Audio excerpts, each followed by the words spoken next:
Hey folks, Matt Sharp here with another Pacific Angler Friday Fishing Report. We're filming for October 29th, so if it's nowhere near October 29th, click up here. This is a link to all the Friday Fishing Reports. We do it most weeks, so I should have something more up to date for you.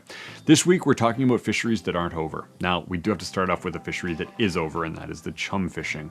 On a number of our local rivers, they have restricted chum fishing. You are not allowed to target chum salmon, and a bunch of folks out there have either not known the regulation or are disregarding it, and it's getting them into some hot water with DFO. Want to make sure everyone's educated out there because there is a major conservation concern right now, and it is a regulation that needs to be respected.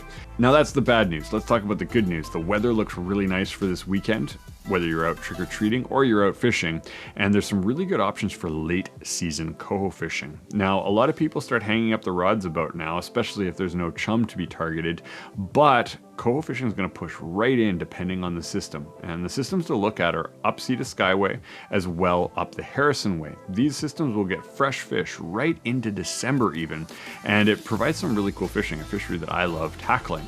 The other one to consider in those waters is the egg eaters. They've had a pretty good season. They had a decent pink return, so they've been fattening up on eggs since almost September. And with that in mind, we've had some great reports when it comes to bull trout, cutthroat, and rainbows on the major systems that have salmon. If you want to get out with the lighter rods, it's well worth it. Last fishery that isn't over, and this one's a kind of funny one. If you guys read last week's report, Sterling did a pretty good lake report on how he feels that things are slowing down, and he tends to target brook trout this time of year because they aren't as affected by the cold.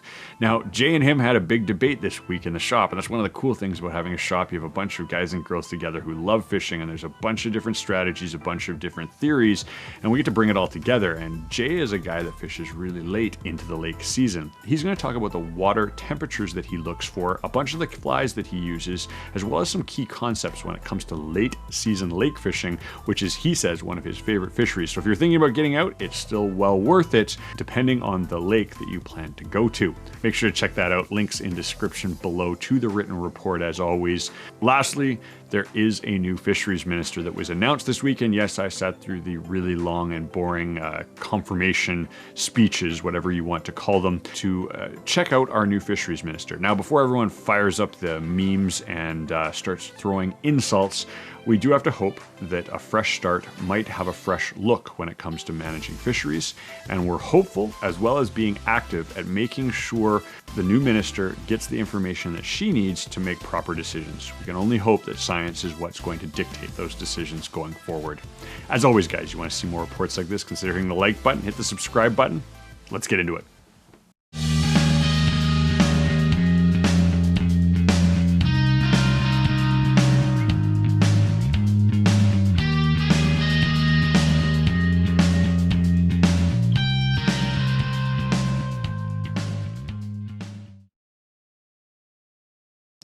All right, guys, cheers to Friday. I'm drinking water. No, that is a lie. I am drinking one of my buddies' gins. This is Nova Scotia Spirit Company, one of my favorites, and figured a gin and tonic would make me think a little bit more like the weather was better.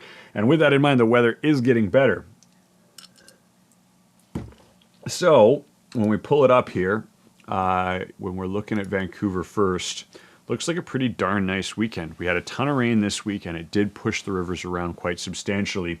But when we look at Friday, Saturday, and Sunday, there's no rain coming, so that should be good for trick-or-treating. It's fairly cool in the evening, so that should be good for rivers dropping fast off the rise that they just had. So definitely worth getting out. Let's take a peek at something more fisheries specific, and that would be Squamish.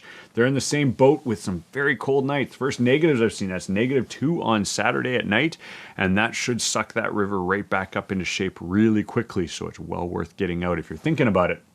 Run it out to Chilliwack. She's high right now. She was rising as I was writing the report earlier today, but again, we've got cold evenings and no rain in sight over Friday, Saturday, and Sunday, so we should see some fishing. You might have to drag your heels on that one because it did take a lot of water over the last 48 hours, but there should be good options Saturday pushing into Sunday, definitely into Monday. Now, when we do look at the real-time hydrometrics, let's start there, and we've got, this is Chilliwack, and you can see it's just on a vertical spike right now. And that's put it out. It's dirty. It is not fishing well right now. But watch this. If it starts coming down hard, which I think it will with that weather we talked about, there still should be some good fishing. Now, reports this week have been slower. We are seeing the numbers of fish pushing into the system taper off, but we're still seeing a few guys get out and get into some nice coho. So that's worth looking at. But I might consider looking a little bit farther out, maybe going to something like the Squamish.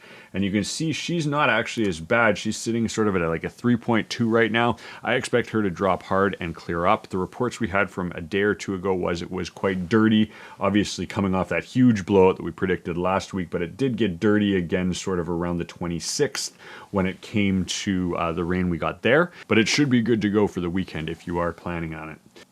Now, let's talk about the chum. And so there is no retention anymore, and there's actually a regulation that says you're not allowed to target chum. And what does that mean? Well, it's kind of a confusing one. The first one, simply put, if you get asked by anybody, what are you targeting? If you're in one of these systems that have chum, the answer needs to be coho, bull trout, rainbows, something that isn't on this list. Now, that may not take it far enough, because obviously you could go out and coho fish and pull on a whole bunch of chum.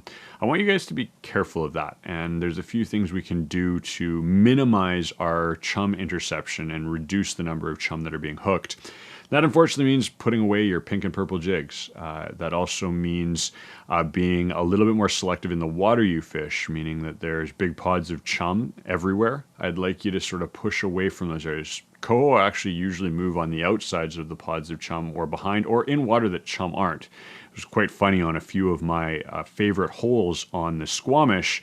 If there were a bunch of chum in, there wouldn't be very many coho, but we'd wait, and the day that the chum would sort of get pushed out, again, doing the late season coho fishing, there all of a sudden there'd be a lot more coho. I've heard theories that they stack differently and you can't get through them. Long story short, if you hook a couple chum in a row, you owe it to yourself as well as conservation members to move, change your gear, change something up. We don't want to have people getting out there and hooking multiple chum over and over and over again. It's not good when we look at these numbers right now. Now, on the coho side of things, the reports we've had were good. I've got a few pictures here to share with everybody, but the fly fishing's been excellent. We've seen good reports Squamish Way, good reports up the sloughs of the Harrison as well on the Harrison and Chehalis main stems. So well worth getting out on that front. And then, like I said, we definitely should be looking at some lake fishing as well as the egg eaters. If you want to get out with those fly rods, now is the time to go. Go at height, go find where there's spawning chum. Don't fish in them, fish just down from them. Or in areas where you remember seeing a ton of pink salmon. If there was an area maybe 2-3 weeks ago you said was just littered with pinks, a shallow area that's dumping into the main stem of any of these given rivers, try fishing the water immediately down from that dump in. It can be super, super productive. Beating is still the best way to go, whether you're a fly fisherman or a gear fisherman, but we tend to lead to the smaller beads this time of year, and just so the fly casters can cast them. It's usually an 8 mil that's really popular. I've got some colors I'll throw up here that I like for this time of year, and yeah, if you get out, send in the pictures, send in the reports. All right, last but not least, we have a new Fisheries Minister. Isn't it exciting?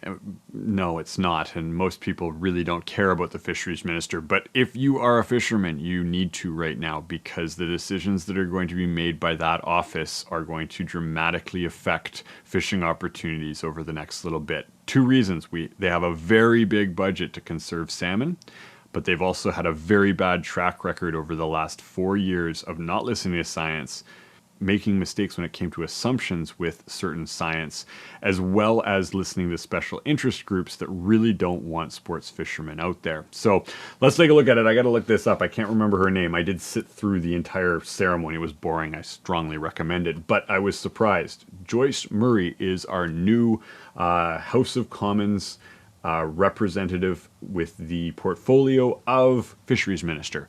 I was surprised. She is from Vancouver. I was expecting another back east representative. So there's some hope there. We've seen it before, though, where locals haven't really understood the fishery, and I already know that the Public Fisheries Alliance as well as the Sports Fishing Institute have reached out to try to get the information in front of her, the science in front of her that she needs to be able to make her decisions, and we can only hope that she listens to the science this time, not the special interest groups, and not play politics with the conservation side of things. All right, guys, that's everything I've got for you. I'm going to throw up a what's in my Coho box. If you you want to do that late coho fishery because it's well worth it. And as always, you want to see more reports like this, consider hitting the like button, hit the subscribe button. I'll catch you in 2 weeks.